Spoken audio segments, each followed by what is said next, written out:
Este podcast pertenece a la red Podcast SN.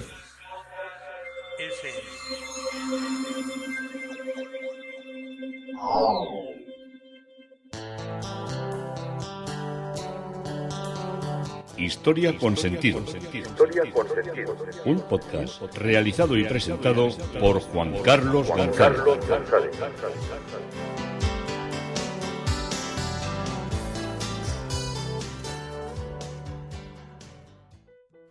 Un saludo a cuantas personas se acercan a través de las redes sociales, de Facebook, de Twitter, de mi página web Historia con Sentido. Yo soy Juan Carlos González y un día más encantado de acercaros una parte de la historia. Hoy el tema propuesto es desde Carlos IV a la crisis de 1898. Ya estamos situando a Gibraltar en un espacio histórico muy interesante. Hemos estado prácticamente durante un siglo dedicándonos a ver cómo se hizo Gibraltar inglés y cómo se intentó recuperar diplomáticamente y por la fuerza y con asaltos y con distintos momentos de enfrentamiento bélico esa parte de esa roca o ese peñón como se le ha denominado siempre. Y también hemos visto pues cómo todos los intentos acabaron siempre chocando, nunca mejor dicho, contra el muro que representaba la roca. Todo esto nos lleva a que ya arranquemos el reinado de Carlos IV con un cambio totalmente diferente. Ya Gibraltar es un objetivo secundario. Nuestro país va a tener suficientes líos, suficientes peleas y suficientes realidades políticas internas y externas que nos hará, no sé si la palabra es desentendernos, pero sí ir entendiendo de una manera distinta la realidad de Gibraltar. Pero antes de pasar a todo esto que está apasionándonos, a mí desde luego conocer más la historia de Gibraltar, que ya solo ver cuando la visito ya me parece absolutamente sugerente, sugestiva y todo lo que os diga es poco, ¿no? Me parece un sitio simpaticísimo y lo visito siempre que puedo, y si pudiera más lo visitaría, porque cambia tanto bueno, pero a ver, que cruzas una calle, estás en la línea, cruzas una calle, estás en Gibraltar, te has vuelto loco, ¿qué piensas que te has ido a Marte? Pues no me he ido a Marte ni me he ido a Londres, pero hay unas realidades que me parecen muy simpáticas y unos personajes, lo digo sonriendo porque ya voy conociendo cada vez a más gente allí que me parecen también muy interesantes. Como interesantes sin duda son las personas de todos los enclaves, de todas las regiones, de todos los países y de todos los pueblos. Todas las personas siempre tienen mucho que contarnos, tienen mucho que aportarnos. Indudablemente hay ciudades y hay sitios más bellos y otros que son más feos, pero siempre tenemos que intentar ver lo mejor que tiene cada ciudad, cada enclave, cada realidad histórica, cada realidad geográfica, paisajística, vivencial, humana, gastronómica. Tenemos que estar muy abiertos a recibir una información que pueda hacernos, yo no sé si la vida más fácil, pero desde luego más completa, porque en el fondo nosotros siempre tenemos que tener una visión poliédrica de lo que es la sociedad, de lo que es la realidad que nos ha tocado vivir, que es esta en un espacio muy corto de tiempo comparado con lo que ha sido y con lo que es la historia de la humanidad, pero interesante.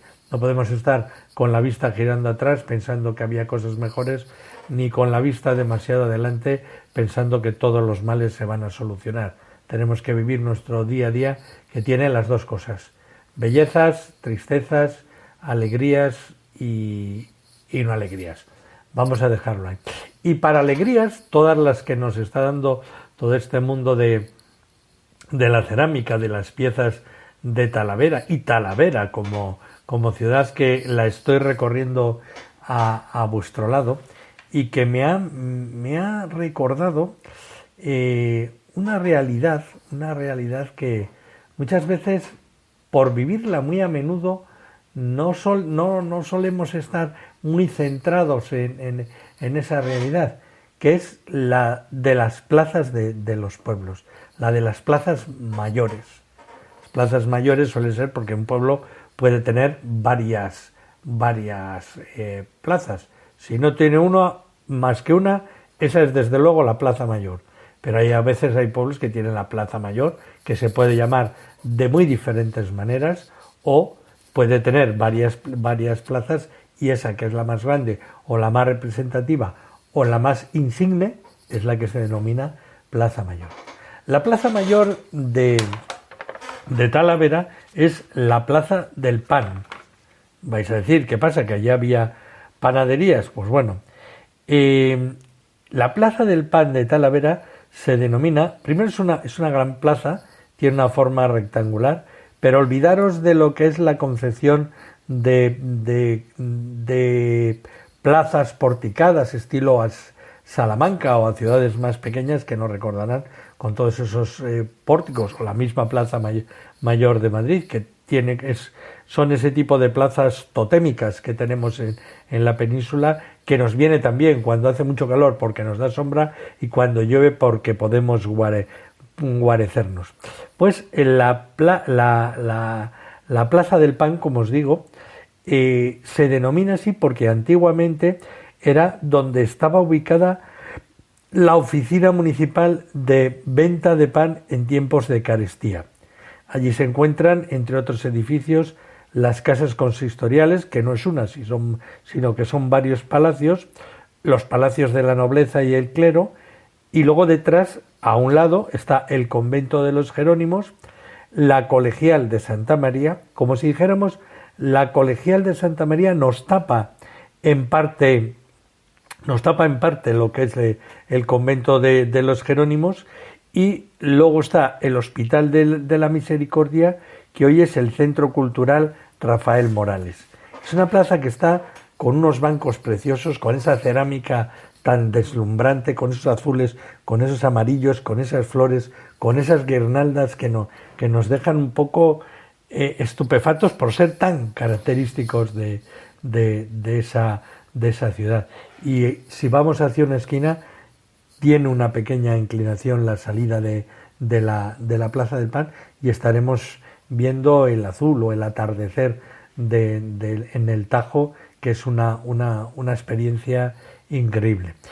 No es una plaza que tenga, vamos a decirlo, bueno, no, lo decimos, no tiene establecimientos de estos que muchas veces existen tanto en las plazas, salvo creo que uno, no sé si puede que hubiera dos bares dentro de la inmensidad de la plaza. Para que os hagáis una idea, son unos 4.000 metros cuadrados lo que tiene. Es una plaza que hablamos considerable, pero no tiene bares. Entonces, muchas veces eso no altera lo que es la vivencia propia de lo que es una gran plaza mayor representativa. ¿Y por qué las plazas mayores? ¿Por qué? Que en el fondo, a mí siempre cuando hablamos de las plazas mayores me recuerdan a los romanos, a la época donde allí estaban todas las mercaderías, las tiendas, donde estaba cerca la basílica, donde estaba el mundo judicial, donde se juntaban para decir las leyes, para poner los edictos. Pues todo esto no exactamente, sino de un modo como más concreto,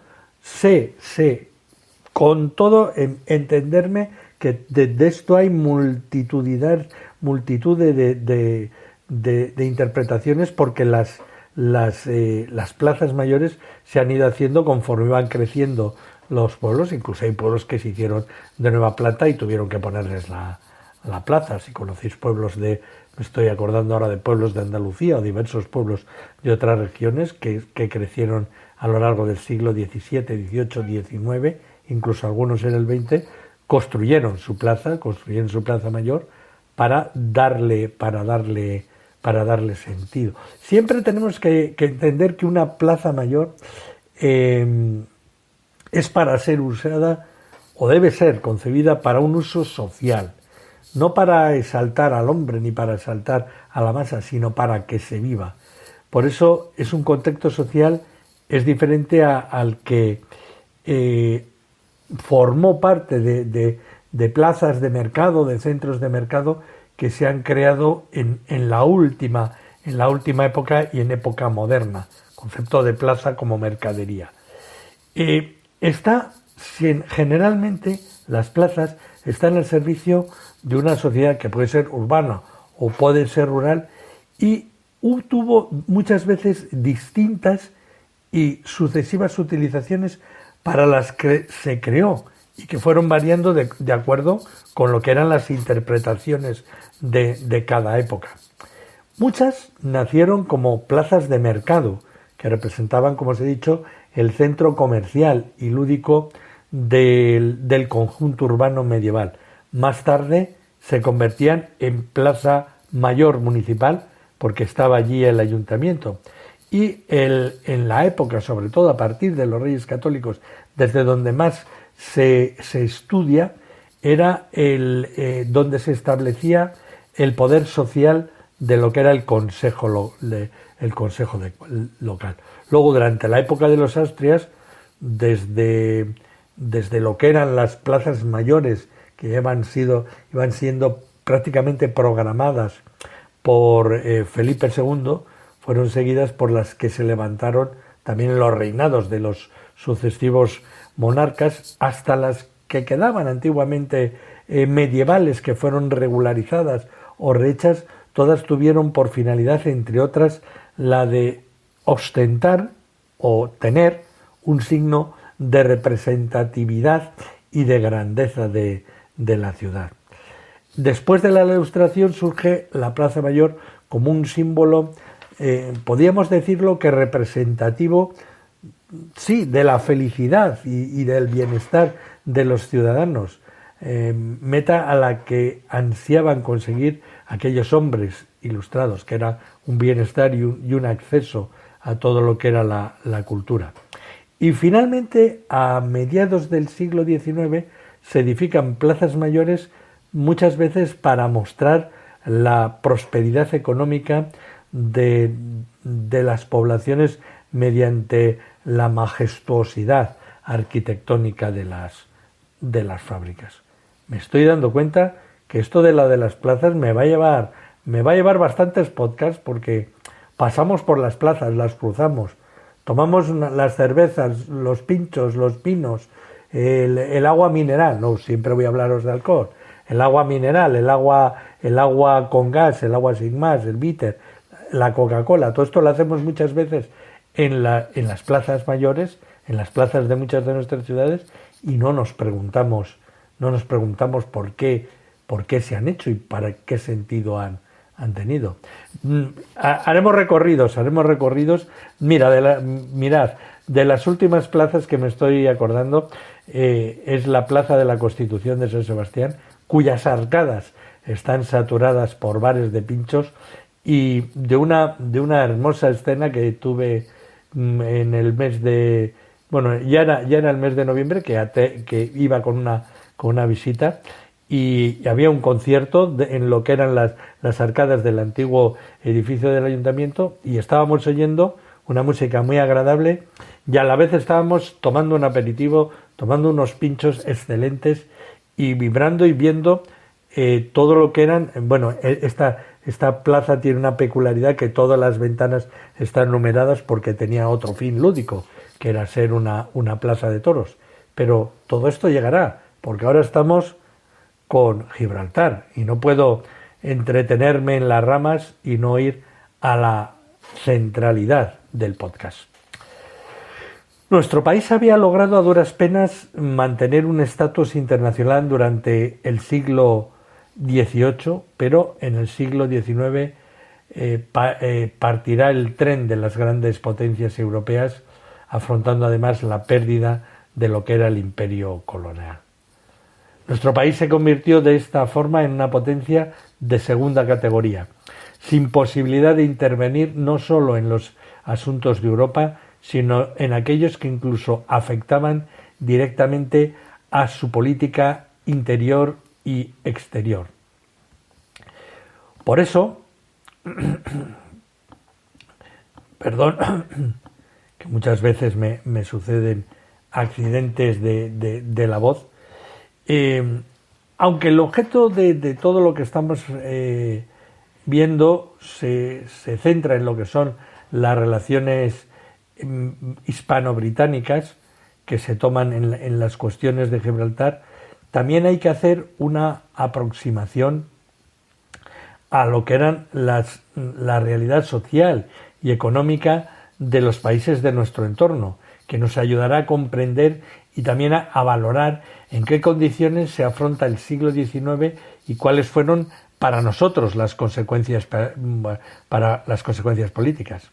Nuestro país fue durante varios siglos no solo la dominadora de lo que era medio mundo, sino una gran potencia económica basada en la posesión de la tierra y en las riquezas que desde América llegaban a Europa por la flota que teníamos. Sin embargo, esta condición de gran potencia económica comenzó a desvanecerse en la segunda mitad del siglo XVIII, fecha en que se inicia el comienzo de la Revolución Industrial en Inglaterra. La consecuencia más directa de la primera revolución industrial fue el desarrollo desigual de Europa, según la evolución de cada uno de los estados y su tardanza en incorporar la nueva tecnología a lo que era la producción industrial. No obstante, esta revolución no irrumpió en Europa de una forma brusca, sino que lo hizo paulatinamente, y no fue hasta después de las guerras napoleónicas cuando se manifestaron plenamente sus efectos. Para esa época nuestro país había entrado ya en un grado tal de decadencia que le era imposible seguir lo que era el tren del desarrollo. Y varios fueron los elementos de orden material que influyeron decisivamente en la transformación estructural de Europa.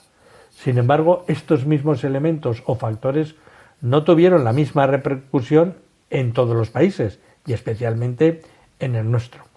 Un primer factor fue el factor demográfico, el de la población. Nuestro país, al igual que el resto de los países europeos, experimentó un crecimiento, pero a diferencia de aquellos que, como Gran Bretaña, ya habían comenzado su revolución industrial, aquí se hizo muy difícil adaptar ese progreso demográfico, a lo que eran las condiciones del Estado. Es decir, mientras en algunos países el aumento de la población significó mano de obra que contribuía a la producción de riqueza, en otros el resultado fue el descenso del nivel de vida. El aumento de la pobreza no solo estaba directamente relacionado con el aumento de la población, sino también con el sistema económico incapaz de satisfacer las necesidades básicas de esa población. Los problemas internos de nuestro país y la inestabilidad del régimen impidieron que se dieran las condiciones previas para el despegue o auge industrial antes de la mitad del siglo. La característica principal de la economía del antiguo régimen, en el que todavía estaba sumergida en nuestro país, era el predominio absoluto de la agricultura, no solo por el porcentaje de la mano de obra que ocupaba, que llega prácticamente hasta antes de ayer, sino por su grado de participación del Producto Nacional Bruto. Yo creo que esto se entiende fácil. La falta de una buena planificación de los cultivos y los métodos tradicionales que empleaban impedía elevar el grado de productividad para cubrir las necesidades interiores. Por otra parte, aunque la productividad hubiera sido suficiente para dedicarla incluso a la exportación, la falta de mercado interior o nacional y de medios de transporte rápidos impedirían su propio desarrollo. En España, esta situación del antiguo régimen se mantuvo hasta la segunda mitad del siglo XIX, fecha en la que los países con excedente de capital que hasta entonces no habían querido invertir por la inestabilidad política, se lanzaron al mercado minero y del ferrocarril, iniciándose así el despliegue industrial. Nuestro país ha estado desde entonces dominada por los países exportadores de capital, principalmente de Gran Bretaña, de Francia, de Alemania y posteriormente de Estados Unidos. Los datos de la población de nuestro país nos revelan que fue el estado que experimentó uno de los crecimientos más bajos del continente. Hasta 1834 el crecimiento de la población fue lento, de 11 millones en 1808 a 15 millones y medio en 1857. Y la principal causa hay que buscarla en las guerras internas, las guerras de independencia de 1808 al 14, externas contra la Francia revolucionaria de 1793 a 1795 y contra Inglaterra de 1796 a 1807, en las que se enfrentó en el último cuarto del siglo XVIII y en los primeros años del siglo XIX. ¿Y en qué medida el crecimiento demográfico marcó la diferencia en el desarrollo que nuestro país fue con respecto a los otros países europeos? Bien, hacia el año 1834 se comienza con una recuperación progresiva, aunque todavía lenta en comparación con la que estaban experimentando el resto de países europeos. Sin embargo, a pesar de esta relativa lentitud, este crecimiento aún resultaba rápido para un país como el nuestro, que dependía del capital extranjero para iniciar la revolución industrial. El aumento demográfico no contribuyó, como en otros países, al desarrollo económico, sino todo lo contrario, lo dificultó. Nuestro país era ante todo un país agrícola y no supo, cuando le intentó, reformar las estructuras que predominaban en él desde hacía siglos, en el mundo agrícola, quiero decir. Y a pesar de las sucesivas desamortizaciones que entre 1821 y 1867 representaron unos 2.700 millones de las antiguas pesetas, no logró una mejor explotación de la tierra y esto marcó la diferencia de nuestro país con el resto de los países. Así como Gran Bretaña y posteriormente Francia y Alemania lograron aumentar el rendimiento de la tierra con menos mano de obra que se incorporó a la industria, nuestro país fue incapaz de modernizar sus estructuras económicas para dar el primer paso hacia la revolución industrial. El excedente de la mano de obra que siguió con el crecimiento de la población solo tenía una solución: emigrar.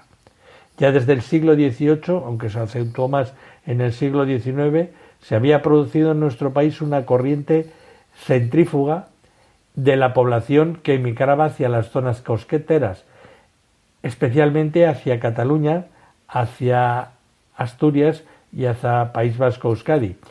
Por su mayor grado de industrialización también fue hacia Francia y curiosamente hacia Argelia, aunque solo de una forma temporal, y sobre todo también empezó a haber una inmigración hacia Sudamérica. Dos países sudamericanos se disputaban la inmigración española, que son uno sí que nos parece normal, pero el otro a mí me ha sorprendido cuando estaba preparando el tema. Fueron Argentina y Brasil. Argentina canalizó la mayor parte de esa emigración. Las posibilidades económicas de esa república atrajeron a numerosos comerciantes y posteriormente también agricultores y artesanos. Y en la Real Orden de 1853 se autorizó a los peninsulares a emigrar hacia América. De esta forma, de los 4.445.000 emigrantes que llegaron a Argentina en 1857 a 1915, 1,5 millones eran de nuestro país. Del tipo de emigración de un Estado podían derivarse consecuencias políticas y económicas, y así podemos distinguir dos tipos de emigrantes. Por un lado, el emigrante por necesidad o por miseria, que en el siglo XIX era principalmente población campesina sin ningún tipo de cualificación, cuyo único objetivo era sobrevivir. Pero por otro, nos encontramos con el emigrante que, por tener una cualificación, desea mejorar su estatus social o que, por ser un aventurero o con ganas de obtener beneficio rápido, emigraba a países jóvenes estableciendo una interdependencia política, económica y financiera entre su país de origen y el país que lo acogía. Por ejemplo, basta citar los alemanes que emigraron hacia América del Sur, fomentando la importación de productos de su tierra natal y estableciendo una interdependencia comercial, o el caso de los británicos, que se marcharon a las antípodas y contribuyeron a fomentar el comercio entre Gran Bretaña y estos países lejanos. Por el contrario, nuestros emigrantes eran del primer tipo, mayoritariamente campesinos, empobrecidos que se marchaban a buscar una vida mejor. Nuestro país no estaba en condiciones de abastecer su propio mercado, por lo que era impensable que pudieran llegar a establecerse lazos comerciales con los que antiguamente habían sido nuestras colonias. Acabamos de ver cómo el incremento de la población está íntimamente relacionado con la revolución industrial. Sin embargo, no fue menos importante el cambio que experimentó la agricultura también, que permitió aumentar el excedente de mano de obra que emigró a los núcleos urbanos. Aunque los adelantos de la agricultura se habían iniciado en el siglo XVIII, un siglo después aún proseguía la búsqueda de mejorar el rendimiento del suelo, incluso a un ritmo mucho más acelerado. Hacia el año 1840, un químico alemán descubrió cuál era la composición de los vegetales, y este importante descubrimiento permitió en adelante mejorar la calidad del suelo con abonos y, por consiguiente, favorecer el crecimiento de las plantas. Por otro lado, también se produjo un importante progreso en los instrumentos agrícolas.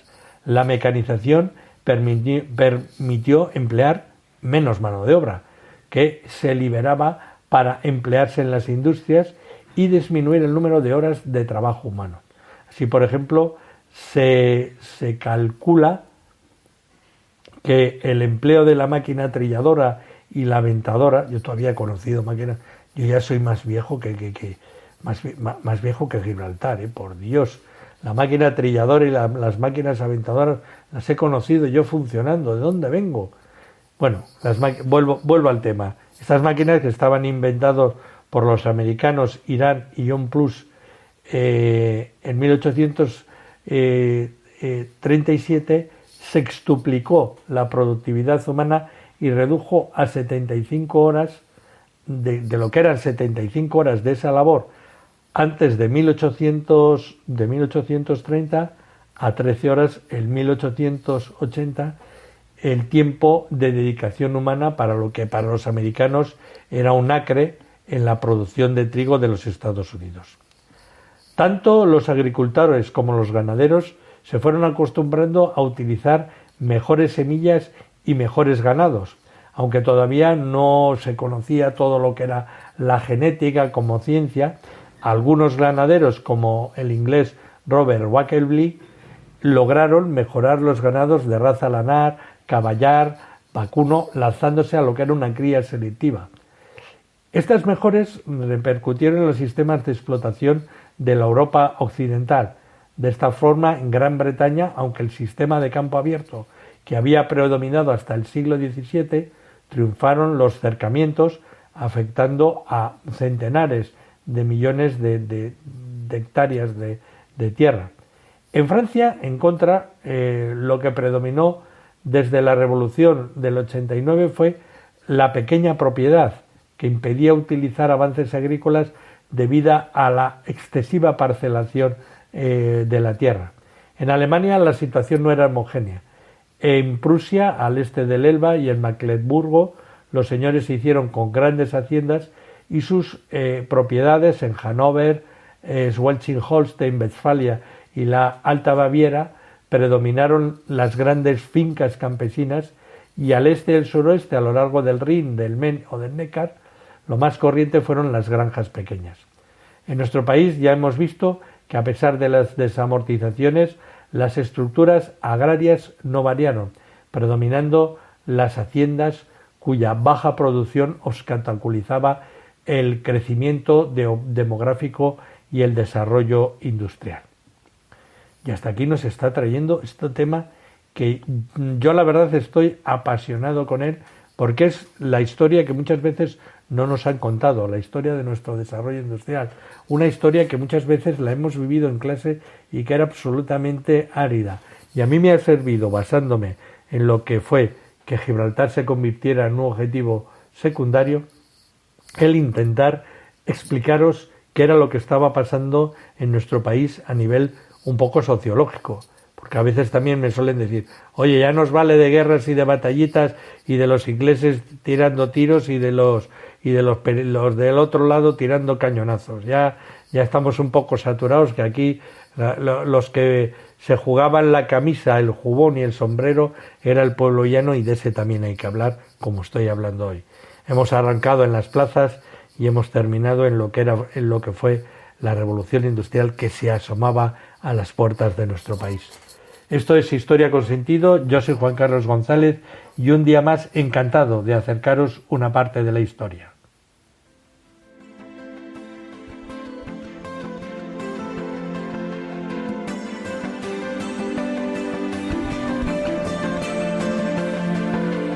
Hasta aquí un episodio más de Historia con Sentido. El podcast que te habla de historias de la historia, sucesos, eventos, como si el ayer fuera hoy. Síguenos a través de iTunes, Spreaker o iVoox. Contacta con nosotros por correo electrónico escribiendo a podcast@historiaconsentido.com. Nuestra web www.historiaconsentido.com. Y en Twitter nos encontrarás como @historiasentido. Este podcast pertenece a la red Podcast SMM.